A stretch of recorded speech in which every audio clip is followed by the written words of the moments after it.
Hi, my name is Khalfani Green, and this is Track Chronicles. Today we're going to be talking about relays and the magic that happens with relays.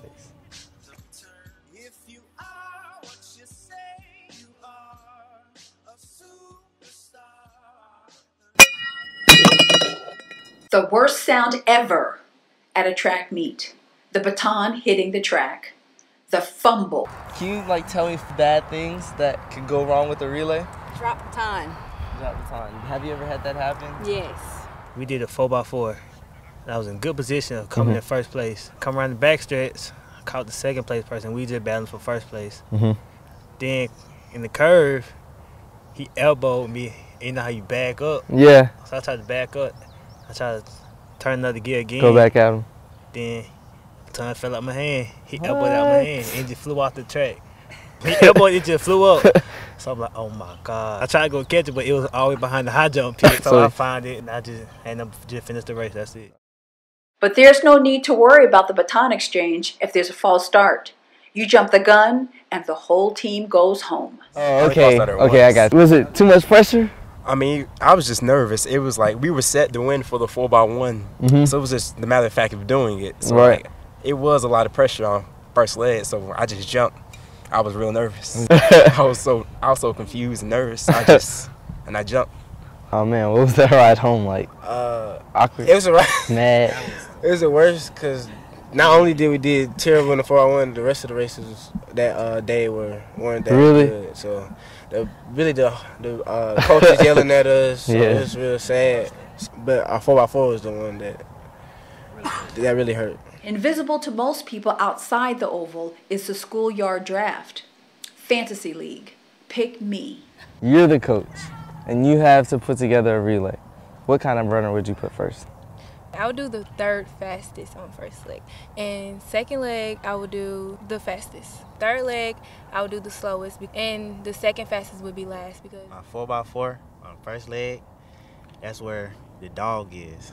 The dog, the I don't care, and I got to run this. And second leg, you don't have your top 2 400 running.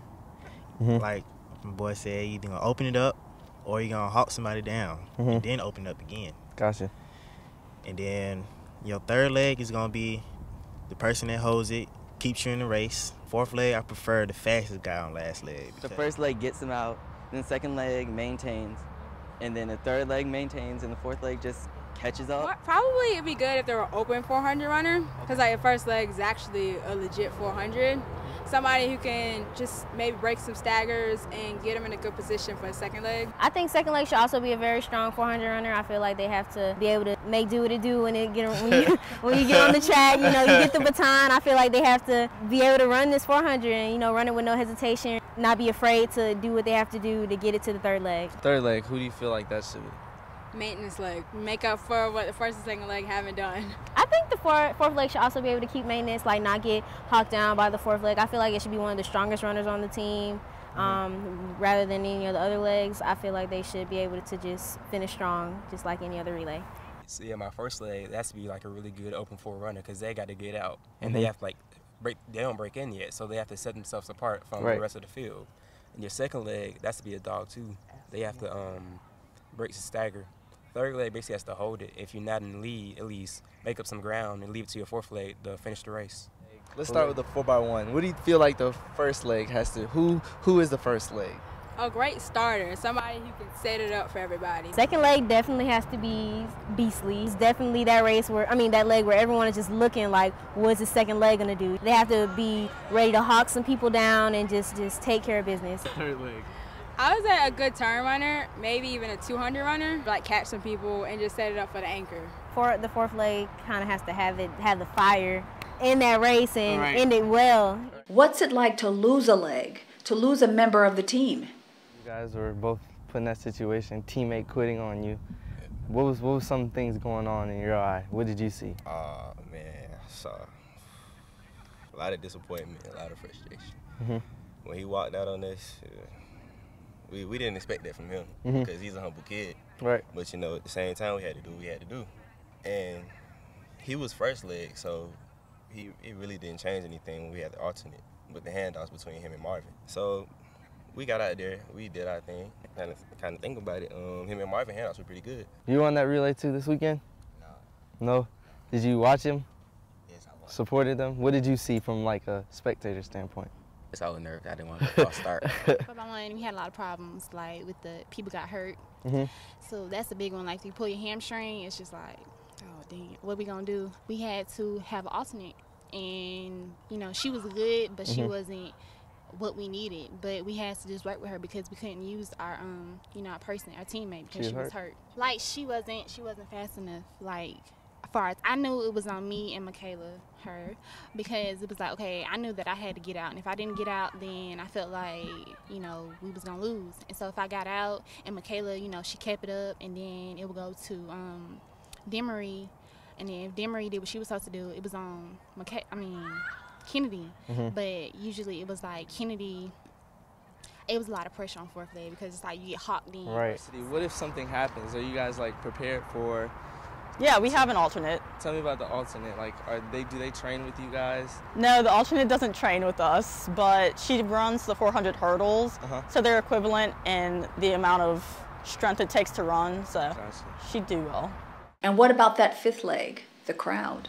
I like how into the crowd gets really into each race, and it definitely helps the racers, because I know from experience that if I'm running down the straightaway and you just hear the crowd like, oh, she's coming on you and all that stuff, it definitely makes you want to push harder. And as like team parents, you can all come together for that like one big time and just cheer on everyone. Coming off the curve, if it's the 400 or the 4x4, you'll hit a coach like maybe, right there the last. Then I don't really want to say it. They give y'all say 1, 2, 3. Move! Crazy thing I heard. I hear like one of my coaches, Coach Smiley. For some reason, he a soft-spoken guy, but when I'm running, I hear him. He be like, and he's Jamaican, so he got a weird accent. So he be like, "Let's go, let's go."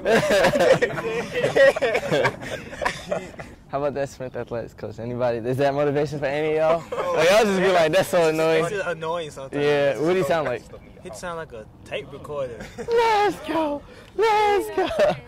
Craziest thing I ever heard was. Well, it's my go word now with Malik. You want to say it? I like that. So you hear that coming off the back stretches? That mean go. Game time. I gotta go get somebody. Most of us don't want it to fade. We want it to breed, meaning we want it to grow, meaning we want it to stay. Like the governor called and he told him to wait. Unstrap him from the chair and put him back in his cage. The audience ain't phased, and they ain't gonna clap and they ain't gonna praise. They want everything back that they paid, cause they've been waiting since 10 to see the lights get dim. If you are what you say you are, a superstar, then have no fear. The crowd is here and the lights are on, and they wanna show.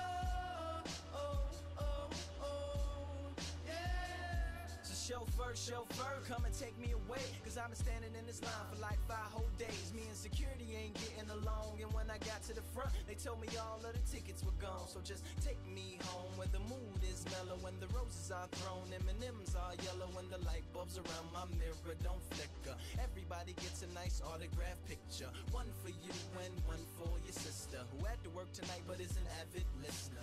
Every song's a favorite song and mics don't feedback. All the reviewers say you need to go and see that, and everybody claps cause everybody is pleased, and then they all take the stage and start performing for me like ha ha ha ha ha ha ha ha ha ha. If you are what you say you are, a superstar, then have no fear. The camera's here and the microphones, and they wanna know. If you are what you say you are, a superstar.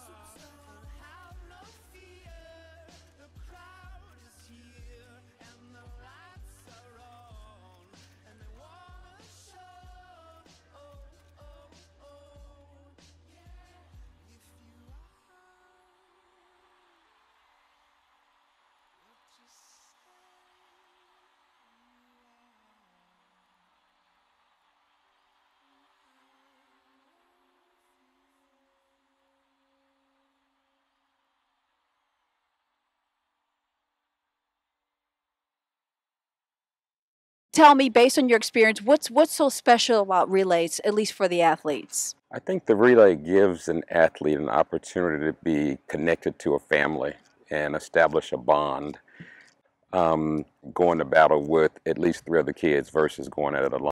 So why all the angst and anxiety among athletes about being on a relay? Because it's the one thing that you really compete at as part of a team.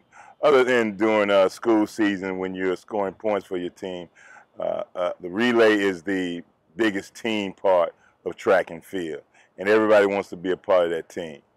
You know, we've heard two theories. I've got kids on a team. I see somebody working hard. They may not be the fastest, but I'm going to reward them and put them on a relay. I've seen one athlete put on a different team's jersey and run with another club for purposes of a relay. Have you done either of those models? I am not a fan of sharing relay legs. I think that takes away from the chemistry and the potential success of the club and ultimately of the relay. And I look for people that are dedicated and committed to being in a Titans uniform exclusively. How does an athlete lose a spot on a relay? The one thing that we've learned over the years, every athlete, when they come on board, they understand that they don't own a spot per se, and that over the course of a summer, some athletes may develop better than others.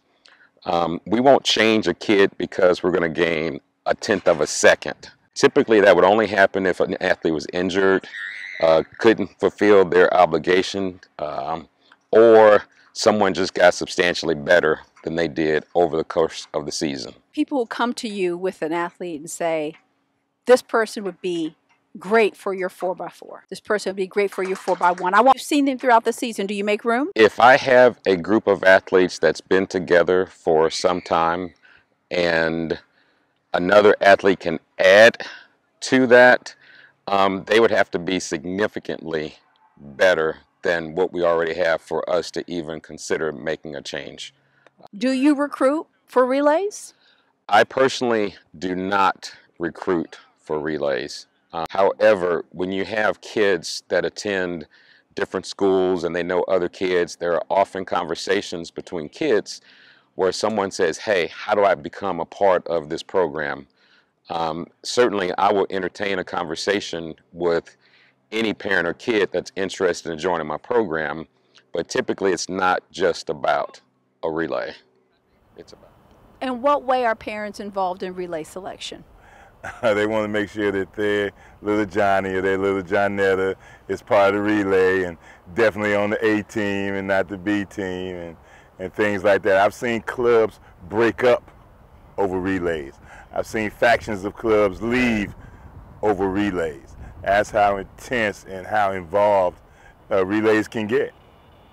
How do you select those athletes for a relay? Well, I don't select them. They select themselves. You know, I don't have to go out and say, I like you the best, I like you second best. You know, I just look at the numbers, and the numbers tell the tale. So you look at performance to date? Yes. Okay. You don't have tryouts? No. And I've seen coaches have runoffs in practice and things like that, but that's not necessarily a great gauge of what the athlete is capable of. I like to check them out under adverse conditions during competition and see how they perform there. And that's how you pick your best 4. 4x1 is, of course, a blind exchange, and the 4x4 is a visible exchange. And those are the key differences. The blind exchange may be a little bit more technical. The mile relay exchange, though it looks much simpler, is still quite technical. And you got to know when to get out, you got to know how fast to go, and you've got to know when to reach back for the baton.